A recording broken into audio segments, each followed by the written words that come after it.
지난 주일 설교를 시작으로 이번 주간 내내 특별 새벽 기도회를 통해서 우리는 레위기에 나오는 구약의 5대 제사와 십자가 은혜에 관해서 나누었습니다. 한번 생각을 또 들은 바를 한번 정리해 보면, 번제는 희생 제물을 온전히 불태워 드리는 제사로 전적인 헌신과 봉사의 다짐, 그리고 하나님과의 관계 회복에 대한 열망으로 드리는 제사라 했습니다. 그리고 소제는 곡물로 드리는 제사로서 피 없이 드리는 유일한 제사이자 선결한 삶에 대한 하나님께 약속하는 감사의 제사였습니다. 화목제는 친교의 제사로 드린 제물의 일부를 이웃과 나눠 먹는 유일한 제사이며, 하나님과의 화평, 친교, 그리고 연합에 대한 감사로 드리는 제사였습니다. 속죄제는 사조의 제사로 죄사함과 그 죄로 인해 하나님과 단절된 관계의 회복을 위해 드리는 제사였습니다. 그리고 마지막 속건제는 배상의 제사로 하나님과 이웃의 재물과 성물에 대해 손해를 끼친 것을 보상하며 회복을 위해 드리는 제사였습니다.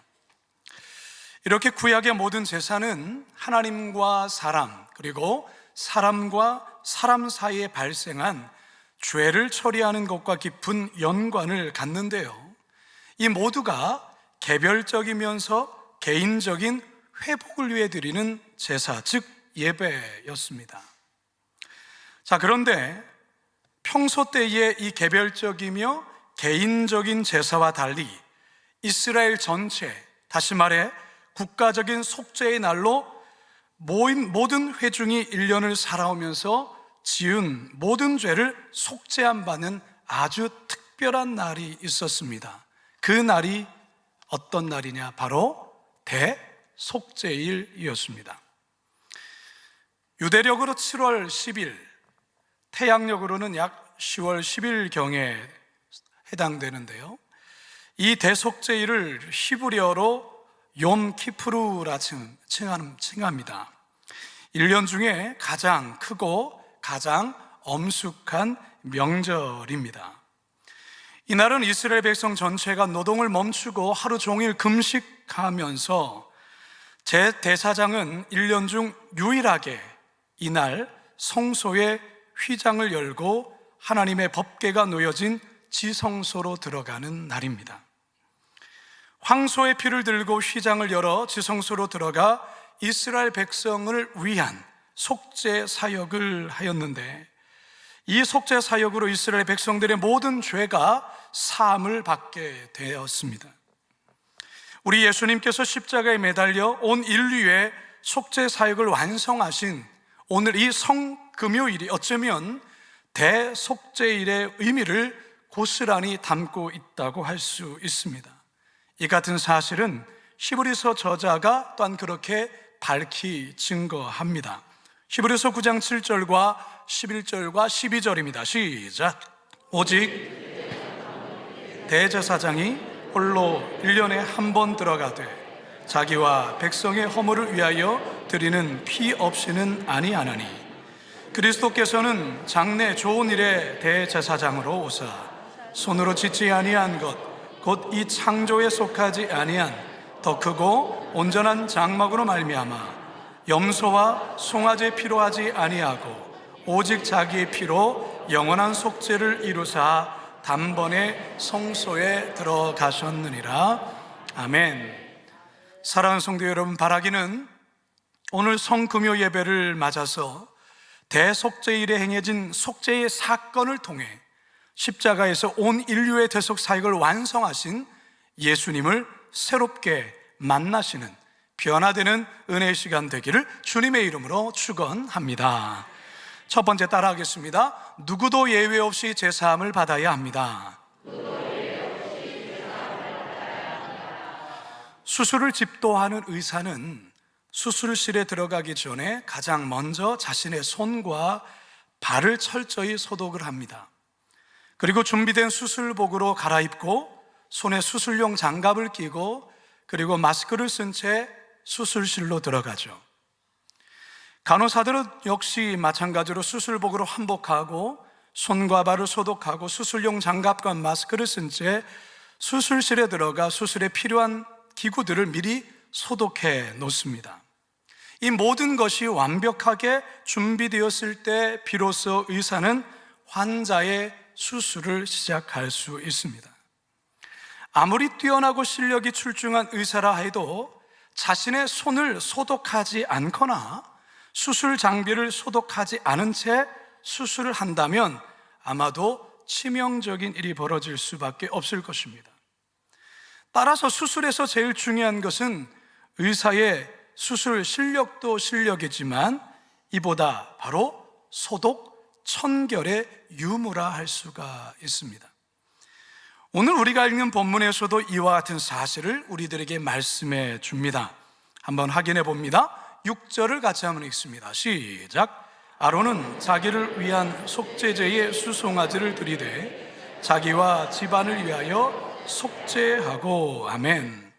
대속죄일은 어떤 면에선 이스라엘 전체를 대대적으로 수술하는 날, 대청소하는 날이라 할 수 있습니다.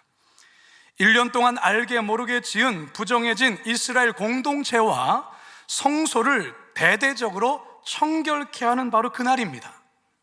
그런데 이 일을 주관하고 집례하는 사람은 바로 대제사장입니다. 여기서는 일대 대제사장인 아론을 말합니다. 이 중요한 사역을 감당할 대제사장에게 하나님이 첫 번째 명령하시는 것이 뭐냐면 너부터 먼저 죄사함을 받아 전결해야 한다라고 말씀하십니다. 그래야 백성의 죄를 속죄하는 이 사역을 온전히 감당할 수 있다고 말씀하시는 거예요. 대제사장을 비롯해 그에 관계된 그의 가족들까지 죄사함을 먼저 받아야 된다고 말씀하시는 거예요. 대제사장 자신도 그렇고 그의 가족들 모두가 부지 중에 지은 죄가 있을 수 있기 때문에 그렇습니다. 그 죄가 먼저 해결되지 않고서는 남의 죄를 속하는 이 속죄 사역을 감당할 수가 없습니다. 그래서 하나님은 가장 먼저 대제사장 아론과 그의 가족의 죄사함을 위한 수송아지를 제물 삼아 속죄제를 드리라고 명령하고 있는 것입니다. 성도 여러분, 대속죄일은 이스라엘 모든 사람들이 하나님 앞에서 죄사함을 받는 날입니다. 이 중요한 날을 총진행하는 자가 대제사장이에요. 남의 죄를 사하는 사역을 하기에 앞서서 본인의 죄가 하나님 앞에서 먼저 처리되어야 했다라는 것입니다. 성도 여러분, 대제사장이 평생에 가장 중요한 일이 있다고 한다면 그는 하나님과 백성 사이의 중보의 사역을 감당하는 것이 중요한 것이고, 또 하나는 백성들이 지은 죄를 깨끗케 하는 사죄의 사역을 이 대제사장이 감당하는 것입니다. 그런데 이 귀한 사역을 하는 그 자신도 죄의 오염이 될 수 있다는 사실입니다. 중보적 사역과 사죄의 사역을 감당해야 될 대제사장 그 자신부터가 하나님으로부터 사죄의 은총을 받아야만 온전히 사역을 감당할 수 있는 것입니다. 따라서 대제사장이든 평신도든 어느 누구도 예외 없이 모두가 하나님의 사죄의 은총, 죄사함이 필요한 자들이라는 사실입니다. 죄사함에는 어느 누구도 예외가 있을 수 없습니다. 신분의 고하와 연령의 고하와 남녀노소 상관이 없습니다. 어느 누구도 예외가 없이 모두가 죄사함이 필요한 자인 것이죠. 특히 사역자는 자신의 죄의 문제가 하나님 앞에서 온전히 해결되어야만 비로소 하나님의 사역을 제대로 감당할 수 있다는 것을 반드시 기억해야 합니다. 사역이 먼저가 아닙니다. 여러분 잘 들으셔야 됩니다. 사역이 우선이 아니에요. 전결함이 우선이에요. 일이 먼저가 아니에요. 거룩함이 먼저예요. 여러분, 우리가 이것을 자꾸만 우선순위를 거꾸로 할 때가 있어요. 사역이 거룩함보다 앞서거나 전결함이 일보다 앞서는 경우가 있어요. 사랑하는 성도 여러분, 오늘 이 말씀은 우리에게 분명히 말합니다. 정결함이 먼저다라는 거예요. 거룩함이 우선이라는 것입니다. 아무리 훌륭하고 대단한 사역, 많은 사람들이 인정하는 사역을 한다 해도 삶이 정결하지 않는다면, 하나님과 관계에서의 어그러짐이 있다면, 서로의 성도 간의 관계 속에 뭔가 용서하지 못한 문제들이 있다고 한다면 하나님 앞에서 책망받는 거예요. 오늘 이렇게 서서 하나님의 말씀을 선포하는 저도 하나님의 사제의 은총이 없이 도저히 이 자리에 설 수 없는 것입니다. 성금요일이 예배를 섬기기 위해서 분주하게 일하는 우리 부목사님들도, 그리고 우리 장로님들도, 그리고 예배 자리에 앉아 계신 우리 모든 성도들도 마찬가지예요. 하나님의 사제의 은총이 없으면 우리는 하나님 앞에 결코 나올 수 없습니다. 그래서 하나님의 아들이신 우리 주 예수님께서 성금요일인 오늘 온 인류를 위해 십자가에 매달려 피 흘려 죽으신 것입니다. 이 사실을 믿는 자들에게 죄사함과 이 사실을 믿는 어느 누구에도 구원의 은혜를 주신다고 우리 주님께서 약속하셨습니다. 요한복음 3장 16절에서 18절입니다. 시작. 하나님이 세상을 이처럼 사랑하사 독생자를 주셨으니 이는 그를 믿는 자마다 멸망하지 않고 영생을 얻게 하려 하심이라. 하나님이 그 아들을 세상에 보내신 것은 세상을 심판하려 하심이 아니요 그로 말미암아 세상이 구원을 받게 하려 하심이라. 그를 믿는 자는 심판을 받지 아니하는 것이요 믿지 아니하는 자는 하나님의 독생자 이름을 믿지 아니하므로 벌써 심판을 받은 것이니라. 아멘. 사랑하는 성도 여러분, 이 세상 어느 누구도 어느 하나 죄짓지 않는 자 없어요. 그렇기 때문에 우리 모두는 죄 사함의 은혜가 필요합니다. 사죄의 은총이 필요합니다.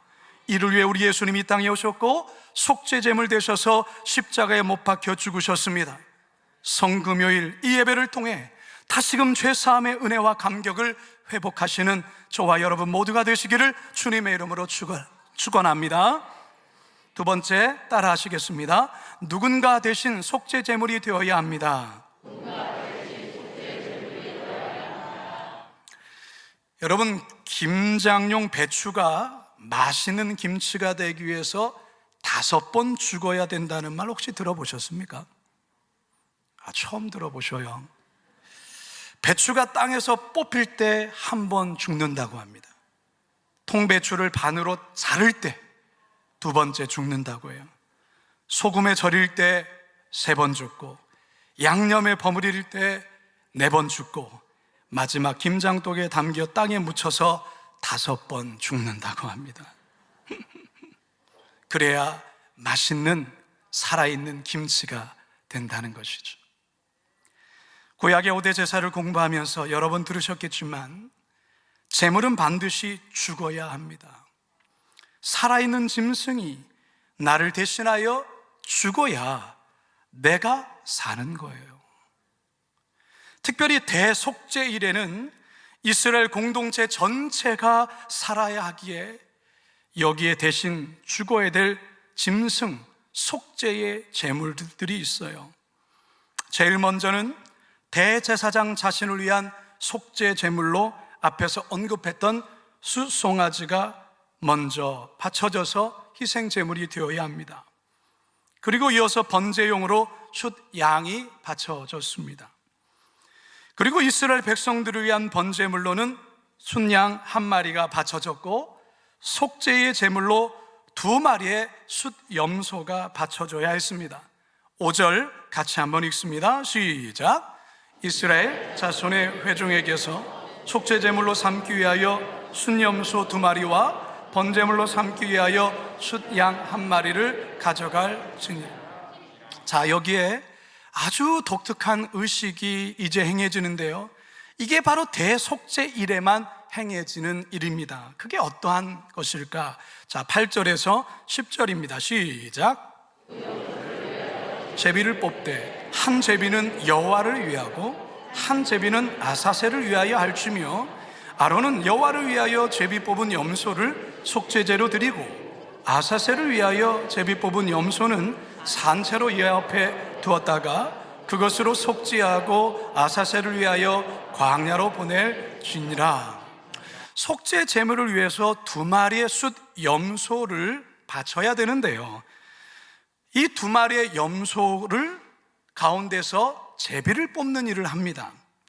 제비를 뽑는데 그 가운데 한 마리는 속죄 제물로 제단에 바치는 용으로 또한 드려지고, 나머지 또 한 마리는 살아있는 채, 죽이지 않습니다. 살아있는 채 광야로 내보내줘야 했습니다. 이 염소를 가리켜서 뭐라 말하냐면 아사셀 염소라고 했습니다. 한번 따라 합시다. 아사셀 염소.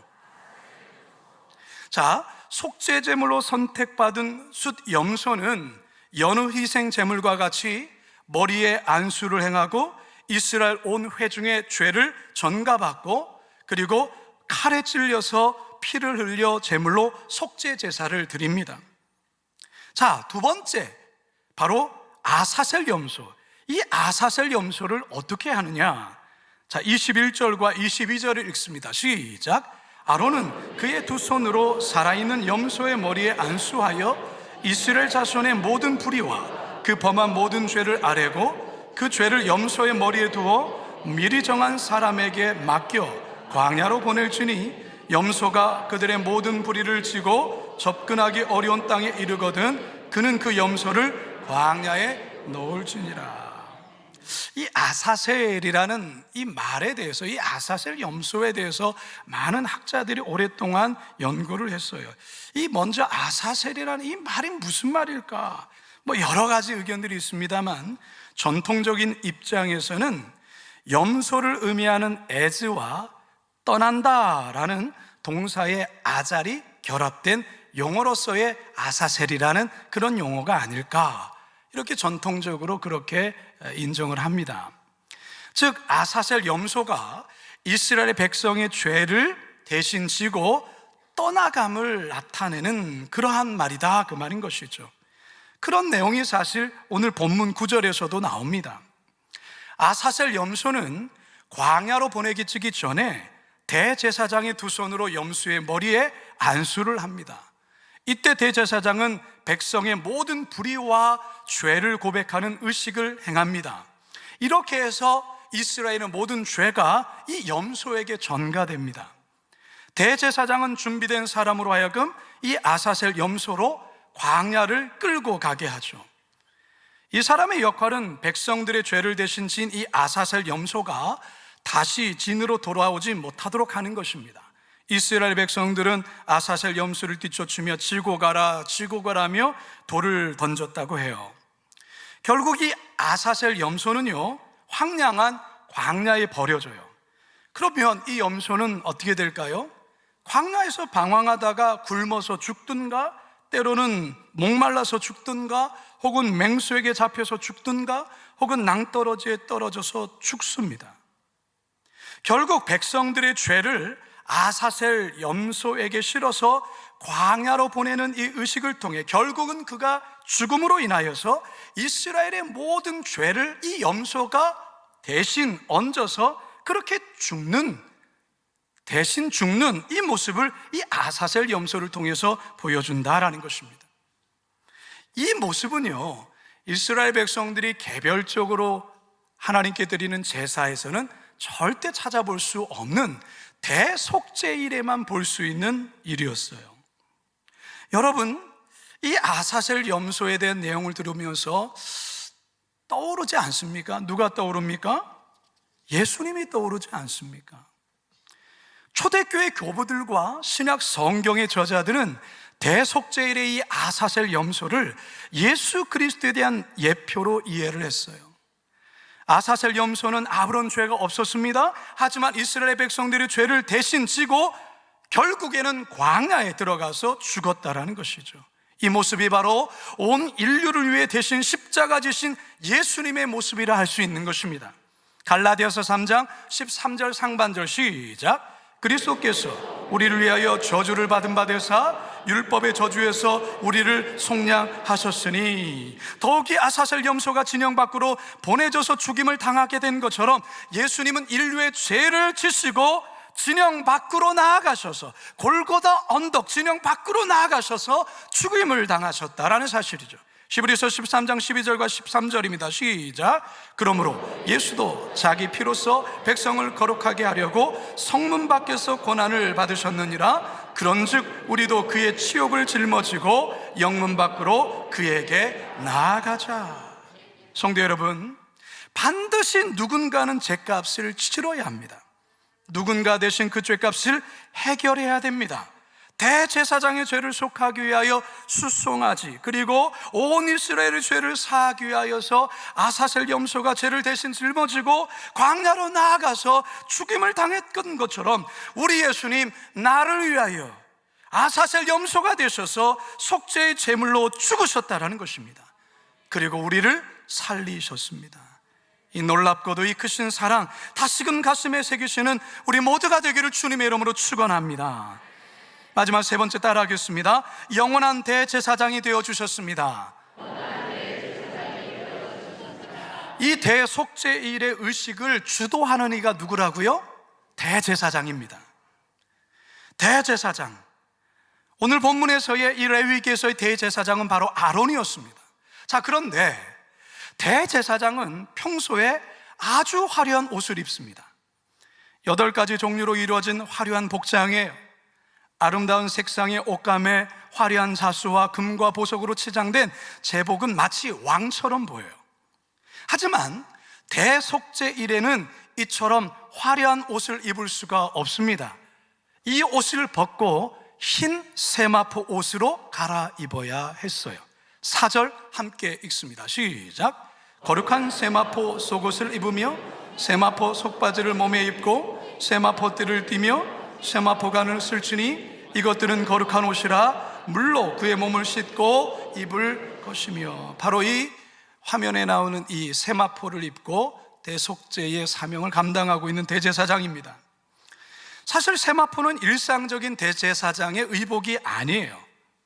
그렇다면 왜 흰색 세마포를 입는 것일까? 여기에는 2가지 의미가 있다고 생각할 수 있습니다. 첫째는 대속죄일 날 대제사장의 역할을 하는 이 역할이 하늘 보좌의 스랍 천사와 같은 모습이기에 바로 흰 세마포, 천사와 같은 흰 세마포를 입는다는 의미가 있습니다. 또 한 가지는 겸비함의 상징이에요. 대속죄일은 어떤 날입니까? 민족의 죄를 대속하는 날이에요.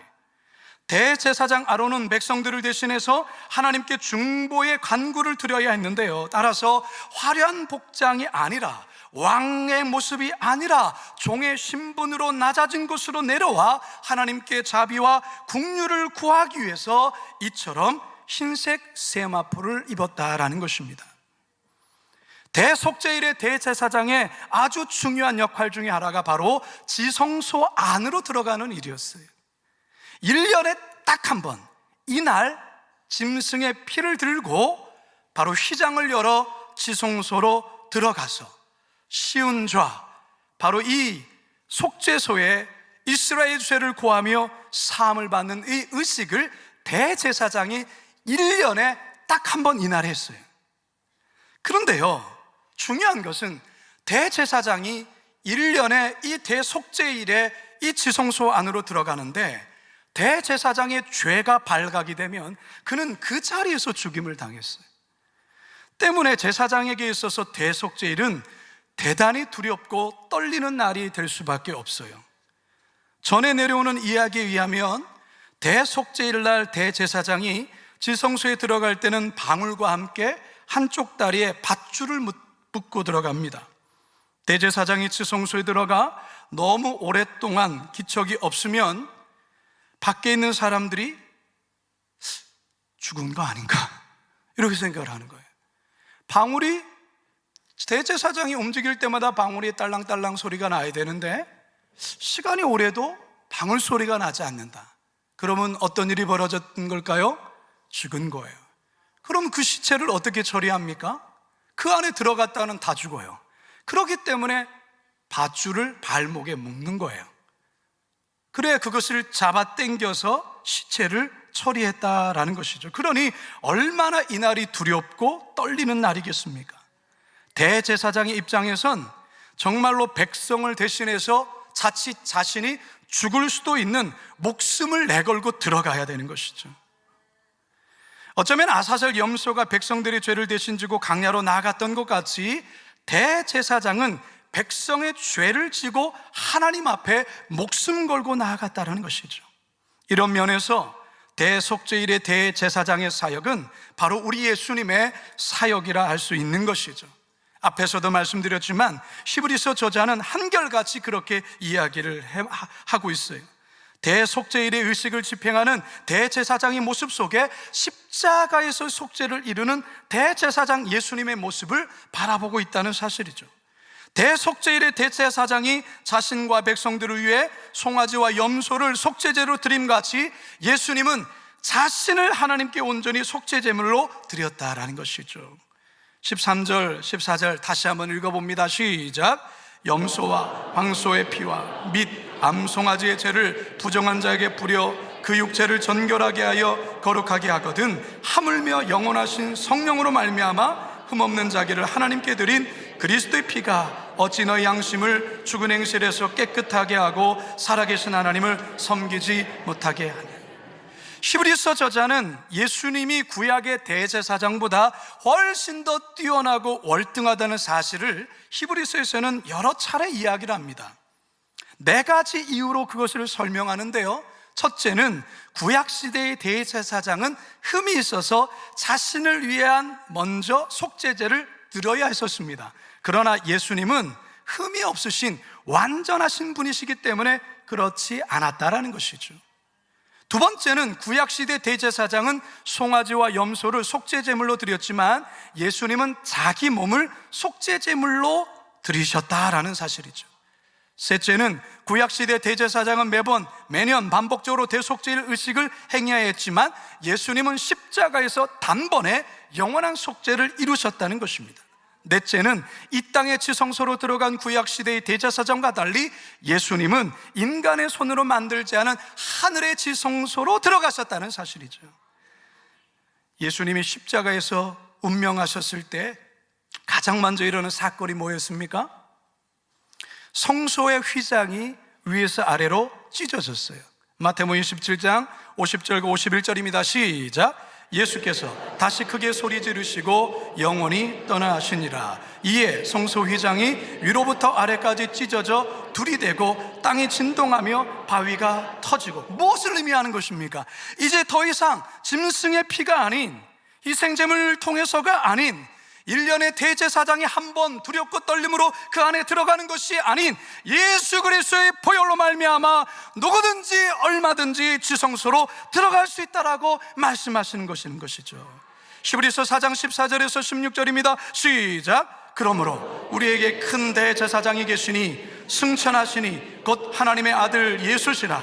우리가 믿는 도리를 굳게 잡을지어다. 우리에게 있는 대제사장은 우리의 연약함을 동정하지 못하시리가 아니요 모든 일에 우리와 똑같이 시험을 받으신 이로되 죄는 없으시니라. 그러므로 우리는 긍휼하심을 받고 때를 따라 돕는 은혜를 얻기 위하여 은혜의 보좌 앞에 담대히 나갈 것이니라. 할렐루야. 어떻게 나라고요? 담대히 나가라는 거예요. 담대히. 수천 년 동안 계속되었던 희생제물을 통한 한시적이고 일시적인 제사가 아닌 예수님께서 십자가를 통하여 완전하게 이루신 영원한 속죄, 바로 그 속죄에 힘입어서 영원한 대제사장이 되신 우리 예수님과 더불어서 지성소로 언제든지 때를 따라 돕는 은혜를 얻기 위하여 나아가라는 것입니다. 할렐루야. 그것이 가능하게 된 것이 바로 오늘 이 선금요일을 통해서 그 일이 가능해졌다는 것입니다. 할렐루야. 그러하기에 우리는 이 날을 기억하고 이 날을 감사하며 이 날을 감격해야 된다는 사실입니다. 이 일이기까지 하나님이 어떠한 대가를 우리에게 지불하셨는가 우리는 기억하셔야 되는 거예요. 값싼 복음이 아니에요. 너무나도 값비싸기 때문에 우리가 그것을 값을 주고 살 수 없기 때문에 우리에게 믿음이란 것으로 공짜로 우리에게 주신 거예요. 너무나도 대단한 것이기 때문에 우리 예수님이 엄청난 희생과 고통 속에 이 놀라운 사실을 우리에게 허락하셨다는 것을 믿으시기 바랍니다. 이제 저는 말씀을 마치려 합니다. 오늘 우리 모노드라마 세계의 못이라는 귀한 은혜의 드라마를 우리가 봤어요. 예수님께서 세계의 못에, 녹슨 못에 박히셔서 그 엄청난 고통 속에 죽어가셨습니다. 여러분, 상상만 해도 너무나도 끔찍해서 우리는 상상하기조차도 싫습니다. 어떻게 사람을 못으로 박습니까? 그리고 죽을 때까지 어떻게 내버려 둡니까? 이게 상상이나 될 일입니까? 전승에 의하면요, 예수님의 옆구리에 창을 찌른 사람이 로마의 백부장이었는데 그의 이름이 롱기누스라고 해요. 그의 눈에 안질이 있어서 고생을 많이 했는데 예수님의 옆구리를 찌를 때 그 피가 눈에 떨어져서 그 순간 눈이 고침을 받았다고 합니다. 그래서 이 롱기누스는 십자가 아래서 이는 진정한 하나님의 아들이었도다라고 고백을 했다고 했죠. 롱기누스는 예수님의 피로 고침을 받고 구원을 받은 최초의 사람이라 할 수가 있습니다. 그 후에 그는 예수를 믿어 그리스도의 제자가 되었고 훗날 갑바도기아에서 복음을 전하다가 그 또한 순교했다고 합니다. 예수님을 찌른 그가 주님의 몸에서 흘러내린 피에 의하여 고침을 받고 새로운 영혼으로 거듭났다는 것이죠. 롱기누스는 순교당하기 전까지 예수님의 피에 대한 이야기를 자주 했다고 합니다. 예수의 흘린 피가 나를 낫게 했고, 예수의 흘린 피가 나를 변화시켰고, 예수의 흘린 그 보혈이 나를 구원했다라고 그는 만나는 사람들에게 바로 예수님의 그 고난과 보혈을 이야기했다고 합니다. 이 말을 믿음으로 받아들인 많은 사람들이 주님의 보혈의 능력으로 병고침을 받고 구원받은 역사들이 많았다고 해요. 성도 여러분, 짐승의 피도 한시적이지만, 일시적이지만 죄를 사한다면 하나님의 아들의 피가 우리를 영원한 죄의 속박에서, 질병의 묶임에서 우리를 당연히 자유케 하지 않겠습니까? 선금요일 예배를 함께 드리신 우리 성도 여러분, 나를 위하여 십자가에서 기꺼이 대속제물 되신 그 예수님 바라보며 우리 또한도 나의 남은 인생 주의 길 험한 십자가 붙들며 그 길 따라가리라, 그렇게 다짐하시는 우리 모두가 되기를 주님의 이름으로 축원합니다. 축원합니다. 축원합니다. 우리 시간이 찬양 고백하며 주의 임재의 깊은 자리로 나아가기를 원합니다.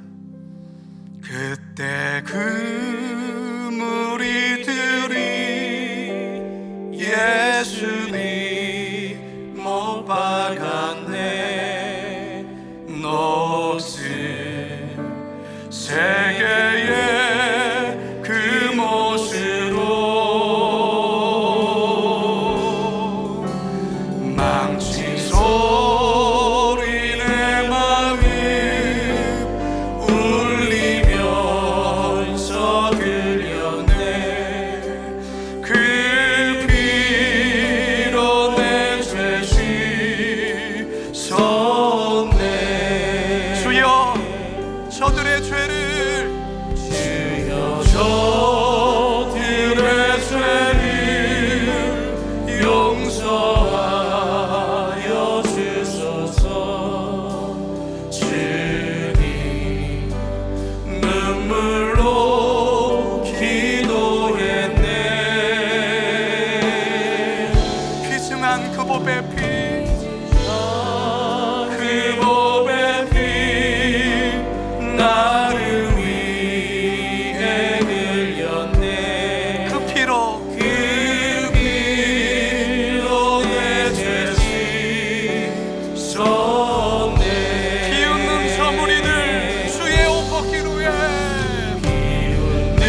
귀한 우리 성찬으로 나아가게 원합니다.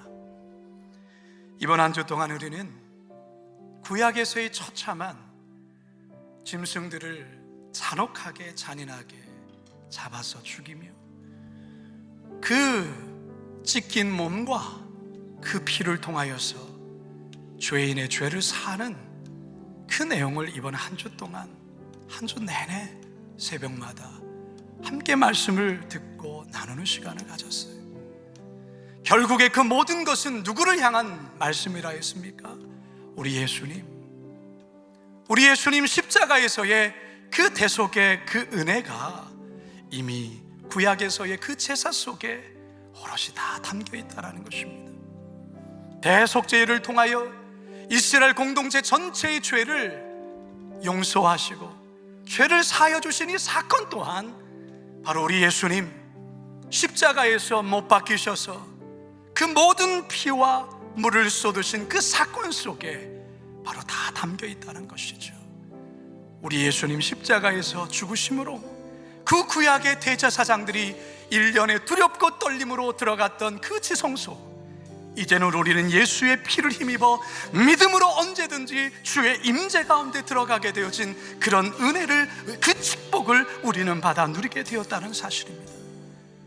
그 놀라운 십자가의 은혜, 그 십자가의 은혜가 우리에게 어떻게 주어졌는지를 우리 다시 한번 기억할 때에 우리가 함께 떼고 함께 마시는 이 성찬을 통하여 우리 또한도 그러한 삶을 살아가리라 함께 다짐하실 수 있기를 바랍니다.